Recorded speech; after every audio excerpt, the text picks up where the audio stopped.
Hello everyone, this is Adam with AEW Maine Treasure Adventures. Today, we are in Belfast, Maine, walking along the shipyard. The main reason that we're here is for the Friendship 5. They're going to put her back into the water after it's got all its repairs done for the year. And now it should be ready for all the tourists that come to Bar Harbor that want to go out on the whale watch. Now, I'll put a lot of the information about this particular boat in the description down below. That way, if you're heading to Bar Harbor, you'll have all their information right there at your fingertips. Now, for me personally, I grew up in Bar Harbor. I've rowed on the whale watch multiple times a year, pretty much my whole life. It was one of my favorite things to do, and they never disappointed. Not only could you see animals that you don't typically get a chance to see, you also got to experience MDI in Bar Harbor with a completely different perspective than you normally would. Seeing a ton of the mansions right on the cliffs that some of the most important people in the United States at the time lived in. From the Vanderbilts to the Rockefellers, Roosevelts, Morgans, DuPonts, Proctors, Livingstons, Fords, Pulitzers, Astors. These are the families that built the United States from the ground up. Whether it's medical, transportation, banking, the national parks, the railroad service, and everything in between that. They all lived here, right on the island. Most of them hung out at Millionaires Row. We might talk a little bit more about Bar Harbor here in a little bit, but let's get back to the reason why we're here, to watch the whale watch be put back in the water. The Friendship 5 of Bar Harbor Whale Watch Company is a 112-foot jet-powered catamaran. It was built in Massachusetts in 1996. It has 2 cabins, 3 decks, an AVPA system, and advanced navigation equipment. She is an in-cat design and is powered by 4 1,205 horsepower MTU marine diesel engines. This is one of the smoothest and fastest riding vessels in the ocean. The typical trip lasts about 3.5 to 5.5 hours. They do have food and drinks in the galley. They also have restrooms. The main deck and amenities are wheelchair accessible, so there's really no excuse not to go on the whale watch. Some of you may be asking, so Adam, what should I bring with me? It's another great question. Here's my recommendations on what to make sure you bring. Make sure you have warm and waterproof layers on. It is much colder out on the open ocean. It's typically about a 20 degrees difference from inshore Bar Harbor to out where you're going to see whales. Even on a hot summer day, be prepared. The ride can be a little windy as you're making your way out to sea, so I would highly recommend wearing a windbreaker, preferably waterproof, and/or jacket that's waterproof. Passengers over 18 years old must bring a valid photo ID. Make sure you bring cash if you get hungry or want something to drink or even want to rent binoculars. You need cash for the galley. It's also a great idea to bring polarized sunglasses along with some sunscreen and/or a hat. It's also a good idea to bring some binoculars with you. However, if you don't have a pair because you're traveling, they do rent those right on the boat, as I said before. Some of you may be wondering why I called this a catamaran earlier. I'll explain what the difference is between a boat and a catamaran. The main difference is the shape of the boat. A yacht or traditional sailing boat has one hull. That is the bottom of the boat, which sits in the water. But a catamaran is a multi-hull. As we look at the Friendship 5 from straight on, you can see that it has 2 hulls, or 2 points of contact with the sea. It has a platform across the top which joins the two hulls together into one boat shape, thus making this a catamaran. Now, as I mentioned before, the Whale Watch is wheelchair accessible. If you need a wheelchair and don't have one, make sure to contact the Whale Watch prior to your cruise and let them know that you'd like to use one of their wheelchairs. They can have it ready for you. The scripts that they use are available upon request. Certified guide dogs are welcome. Now you might be asking yourself, what if I do everything correct and I don't see any whales? Now for me personally, I've been on the Whale Watch hundreds of times. I've always seen whales, along with all kinds of other sea life. But can it happen? Yes. One of the great things that the Whale Watch company does is they have a sighting guarantee. Unlike going to an aquarium, these whales are observed in their natural habitat, which is 30 to 50 miles offshore. Whale sightings and weather conditions vary trip to trip. Every trip is a unique and exploratory adventure in search of wild animals. Sometimes wild animals don't want to be seen. In the event that no whales are spotted on your trip, your tickets will serve as a voucher to go out on another whale watch or one of the available harbor cruises within 3 years. So it is important to know that refunds are not issued for this circumstance where you don't see a whale. But like I said before, the likelihood is greater that you'll see a whale than you don't. Now you may be thinking to yourself, you've been on so many whale watches. What's some of the coolest things you've seen? I'll tell you. Some of the cool sightings that I've experienced while on the whale watch. I've seen basking sharks. They're the second largest living shark alive today. Typical adults are between 21 and 26 feet. However, they have been way larger than that. I've swam with them up to 32 feet. They're harmless to people. I've seen ocean sunfish. I've seen tons of harbor seals and gray seals. I've seen pods of Atlantic white-sided dolphins, along with short-beaked common dolphins and bottlenose dolphins. And every time I've ever seen them, they always put on an amazing show. They're jumping out of the water, flipping. It's like the circus has come to town and they want to show off. I've pretty much seen every whale that you can see out on the Whale Watch, from finbacks, humpback whales, sperm whales, sea whales, minke whales.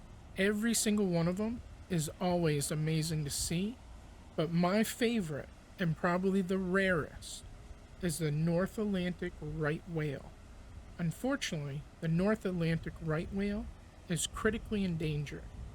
There's only about 368 individuals left as of 2022. Every year, it seems harder and harder to find them. Some of the other whale species' estimated populations are as follows.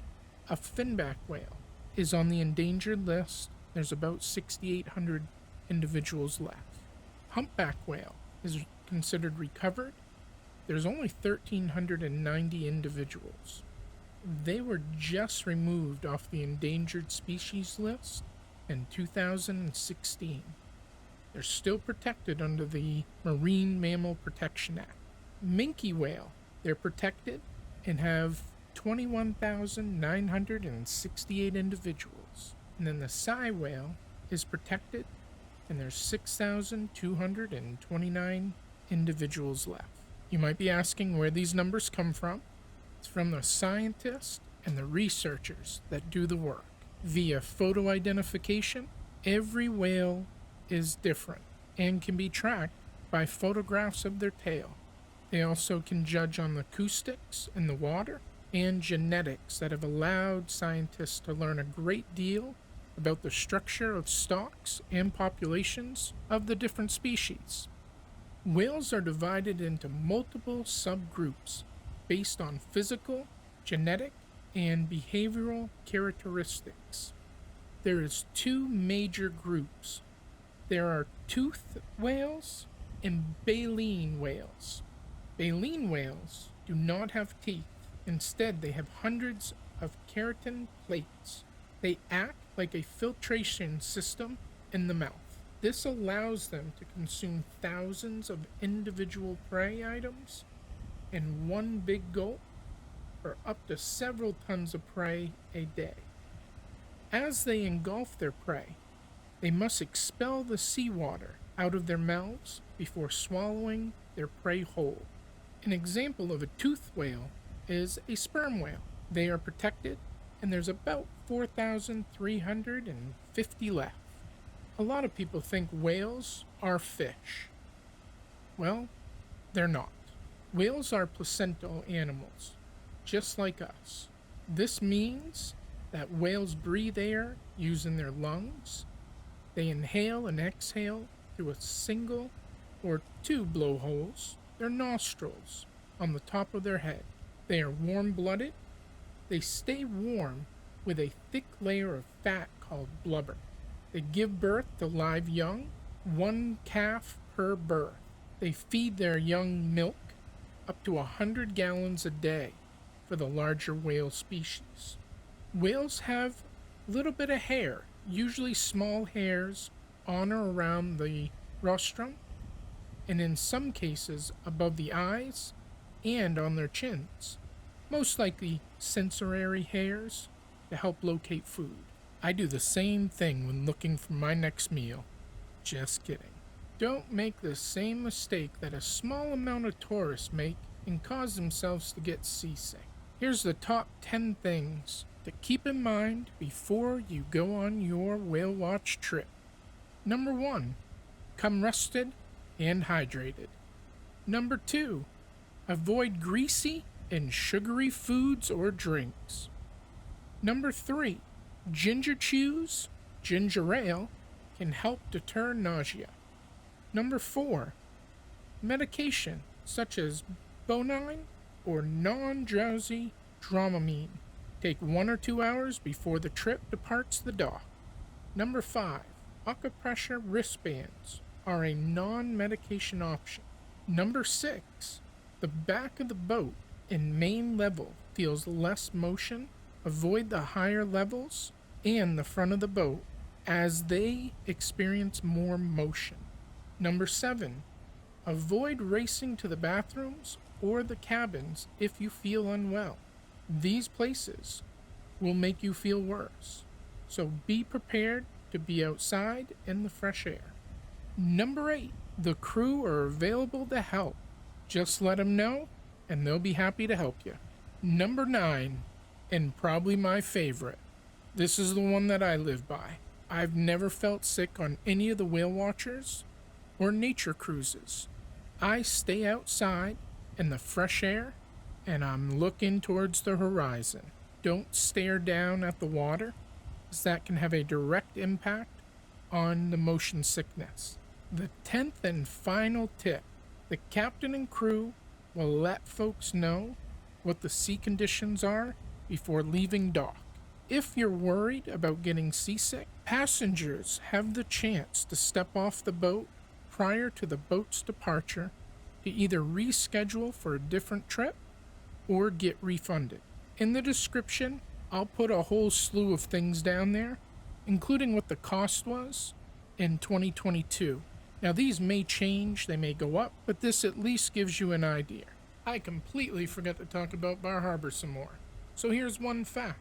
Bar Harbor was initially incorporated in 1796 as the town of Eden, after Sir Richard Eden. In 1918, the town changed its name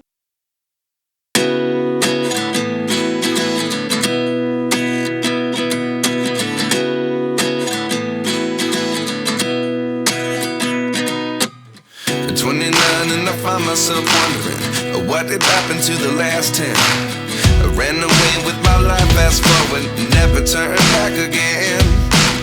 It's kind of funny that the more we pass time, the more we need to set them rewind.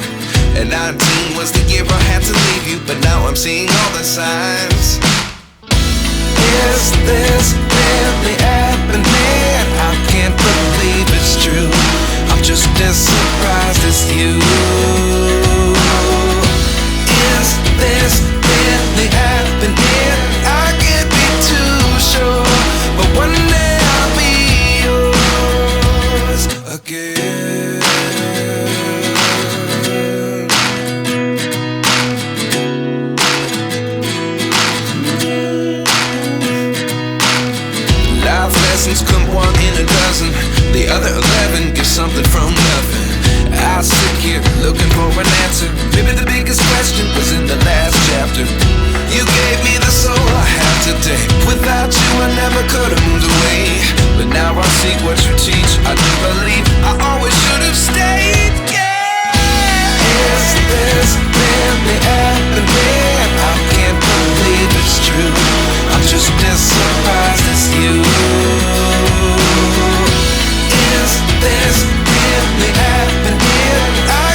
This is Sammy the Seal and a bunch of her friends chasing a bait ball of fish.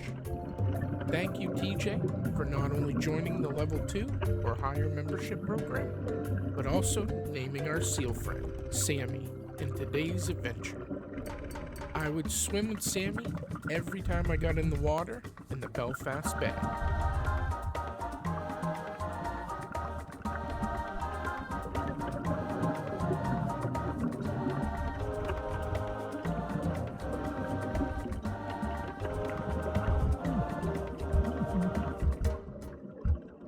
Here is Hercules, a 32-foot basking shark, named by Pam Cleaves, also part of our Animal Friends membership level 2.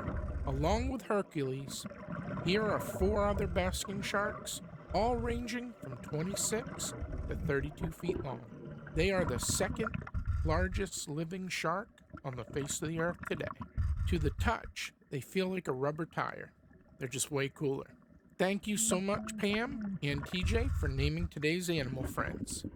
If you would like to become a member, click the join button on YouTube and let me know in the live chat or send me an email with your name and what Maine animal you would like to name. I appreciate the support, and until the next video, AEW out.